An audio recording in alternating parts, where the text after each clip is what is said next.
expected to throw a punch on a night out. The four-time world champion has launched a self-funded TV campaign. Take it from me, one punch can be lethal. Thrown in anger like this, without warning, without any gloves, it can be deadly. One punch can end his life and ruin yours. Danny says friends also play a vital role in preventing these cowardly attacks, and boxing champ Danny Green joins us now.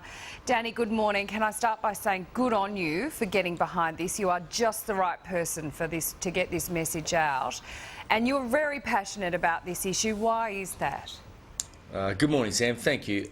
Look, I'm a father as well, as a lot of us are in the community, and when you pick up the paper, and I was sitting on the plane and but due to fly to Sydney on Saturday, and I had a text message come through from a friend of mine that this poor young kid, Daniel Christie, had passed away, and I was just shocked and saddened. And a couple of years ago it happened again over in Perth, unfortunately, so I decided to make an advert to try and make a difference, to try to appeal to people to basically just, kick back and try and diffuse the situation. The worst thing to do is, if in a predicament or any volatile situation or any confrontation, is to react with violence. It's the silliest and the easiest thing to do. I guess the mature and the thing a real man would do would be to diffuse the situation and to walk away from it and to calm their friends down and to make them see reason and enjoy the night, and then wake up the next day with no ramifications other than maybe a slight hangover.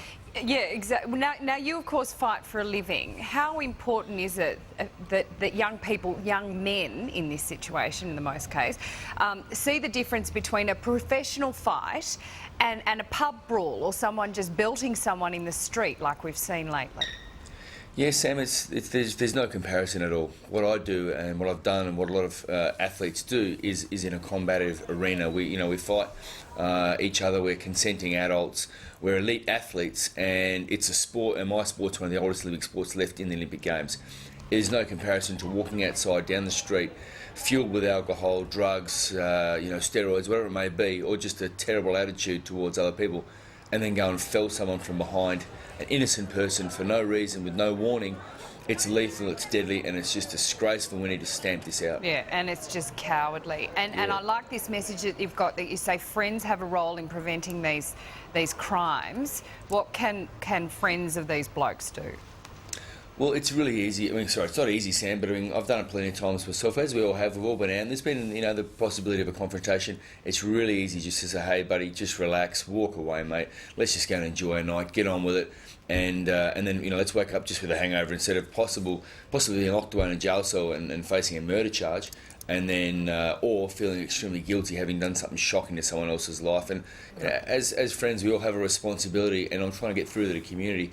And my friends and all the people in the community are now rallying behind this campaign and coming together. And my mate up in Sydney, Anthony Bell from Bell Partners, he's the guy who actually helped me get this up and running the other day, to get the campaign up and running after this young kid passed away. And like the whole community, we all want to pull together and see an end to this ridiculous, senseless violence. Sam, do you mind if I ask Danny a question? Danny, it's Koshi here. This mixed martial arts, the UFC sort of fighting that so many young blokes follow at the moment, and is that contributing to it, do you think? Koshi, it's a good question, mate. I really don't think so. A friend of mine, Jamie Terhune, is a UFC fighter, mate. He's 32 years old. He's a well-known, respected fighter around the world. To look at him in the flesh, he looks like a guy who can really handle himself. He's a tough guy, but he's never had a street fight or a confrontation in his entire life outside his arena in the cage. Blokes who watch UFC think, oh, I can do that, I can walk around, it's just... I understand where you're coming from, Koshi, and it does make sense what you're saying, but I think it's up to... I think the attitude towards others in the community slowly, towards each other, is slowly, unfortunately, eroding, and it's dissolving, and we need to get back the old school values we had. I don't think it's a matter of people watching fights and going out and then doing it. You're either going to do it or you're not, whether you watch these fights or not. I think it's programmed in your personality. All right, mate. Thank you for that. Thanks, Koshi. Thanks, Sam. It's been worrying me, this sort of move. I think a lot of these young guys are watching, people punching each other on TV, and they think people don't get hurt by it.